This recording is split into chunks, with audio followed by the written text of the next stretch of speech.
pagi saudara-saudari yang terkasih di dalam Tuhan Yesus Kristus. Selamat berjumpa kembali di dalam renungan pagi hari ini. Sebelum kita membaca dan merenungkan firman Tuhan, marilah kita bersama-sama mempersiapkan hati dan pikiran kita dan memohon tuntunan Roh Kudus. Mari kita berdoa.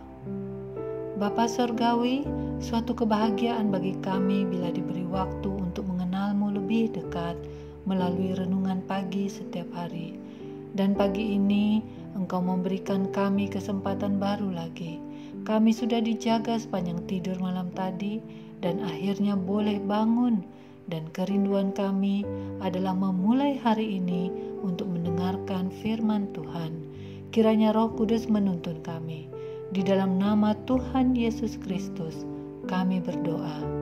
Amin. Saudara-saudari yang dikasihi Tuhan, renungan firman Tuhan pada pagi hari ini terambil dari Hakim-Hakim pasal 2 ayat 10 sampai 15. Saya akan membacakannya untuk kita. Setelah seluruh angkatan itu dikumpulkan kepada nenek moyangnya, bangkitlah sesudah mereka itu angkatan yang lain yang tidak mengenal Tuhan ataupun perbuatan yang dilakukannya bagi orang Israel. Lalu orang Israel melakukan apa yang jahat di mata Tuhan, dan mereka beribadah kepada para Baal. Mereka meninggalkan Tuhan, Allah nenek moyang mereka yang telah membawa mereka keluar dari tanah Mesir, lalu mengikuti Allah lain dari antara Allah bangsa-bangsa di sekeliling mereka dan sujud menyembah kepadanya, sehingga mereka menyakiti hati Tuhan. Demikianlah mereka meninggalkan Tuhan dan beribadah kepada Baal dan para Asitoret. Maka bangkitlah murka Tuhan terhadap orang Israel. Ia menyerahkan mereka ke dalam tangan perampok dan menjual mereka kepada musuh di sekeliling mereka, sehingga mereka tidak sanggup lagi menghadapi musuh mereka. Setiap kali mereka maju, tangan Tuhan melawan mereka dan mendatangkan malapetaka kepada mereka sesuai dengan apa yang telah diperingatkan kepada mereka oleh Tuhan dengan sumpah, sehingga mereka sangat terdesak. Saudara-saudariku yang terkasih, judul renungan pada pagi hari ini adalah kehilangan warisan iman. Saudara-saudari yang dikasihi Tuhan, kemerosotan moral terjadi di angkatan baru setelah Yosua dan seluruh angkatannya wafat.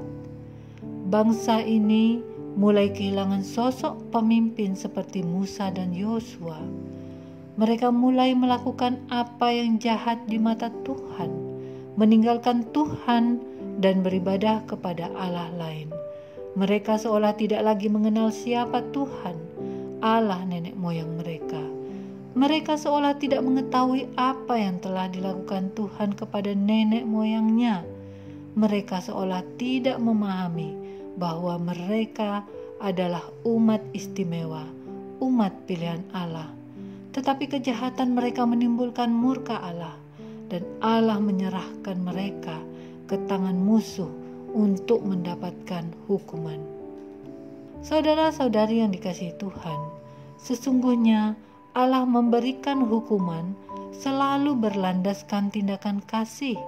Sebagai Allah yang kasih, bukan berarti Allah tidak memberikan penghukuman, karena kasih dan keadilan Allah itu selalu berjalan seimbang dan tidak dapat dipisahkan. Kehilangan iman percaya bangsa Israel mendapatkan hukuman dari Allah.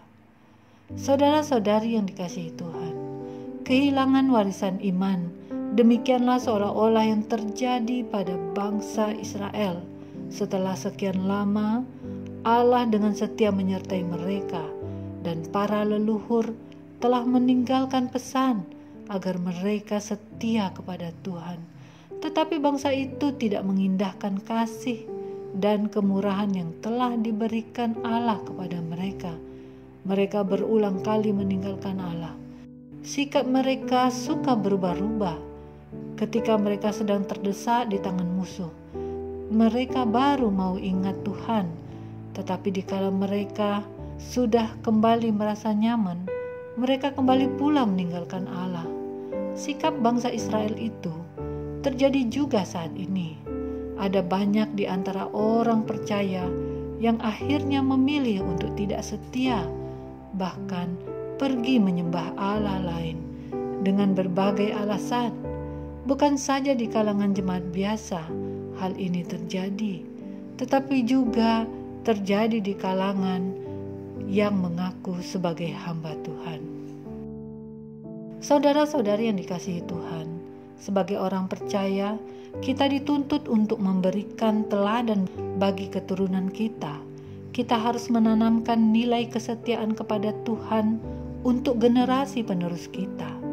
Kita yang sudah mengerti kebenaran yang menyelamatkan hidup kita sampai kepada kekekalan, maka kita perlu mewariskannya turun-temurun. Jangan sampai keturunan kita tidak mengetahui bahwa manusia tidak bisa hidup tanpa belas kasihan dan kesetiaan Tuhan saja, bahwa Tuhan kita satu-satunya adalah jalan dan kebenaran dan hidup. Saudara-saudari yang dikasihi Tuhan, kita mengenal Tuhan hanya secara pengetahuan. Kita tidak mengalami dan menyaksikan langsung bagaimana Tuhan berkarya, seperti yang terjadi pada peristiwa bangsa Israel keluar dari perbudakan di tanah Mesir, dan mukjizat-mukjizat yang lain terjadi sebagaimana tercatat dalam kitab suci kita. Tetapi mata rohani kita dapat melihat kebenaran itu dari apa yang telah kita pelajari.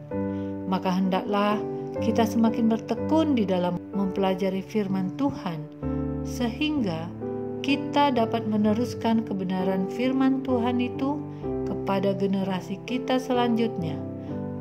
Kegagalan kita mewariskan firman Tuhan akan menyebabkan kehilangan warisan iman bagi penerus kita.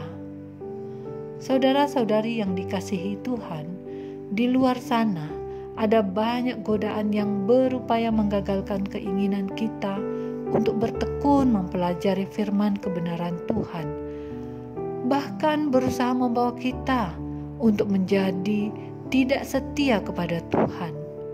Maka kuatkanlah dan teguhkanlah hati, datanglah memohon perlindungan Tuhan senantiasa, agar kita dapat bertumbuh di dalam iman percaya kepada Tuhan kita, dan kita mampu mewariskannya kepada generasi penerus kita. Demikianlah renungan pada pagi hari ini. Tuhan memberkati. Kita akan menutup renungan dalam doa. Tetapi jika saudara ingin didoakan secara khusus, hubungi email kami. Kerinduan kami agar channel ini menjadi berkat bagi banyak orang. Mari kita berdoa. Ya Tuhan Allah kami, terima kasih untuk sebagian firman-Mu yang telah kami dengarkan pagi ini. Mohon berilah kepada kami kekuatan dan ketekunan di dalam mempelajari firman-Mu. Firman-Mu adalah harta bagi kami yang harus kami wariskan untuk generasi penerus kami. Mampukanlah kami ya Tuhan. Sebentar lagi kami akan melanjutkan aktivitas kami. Lindungilah kami.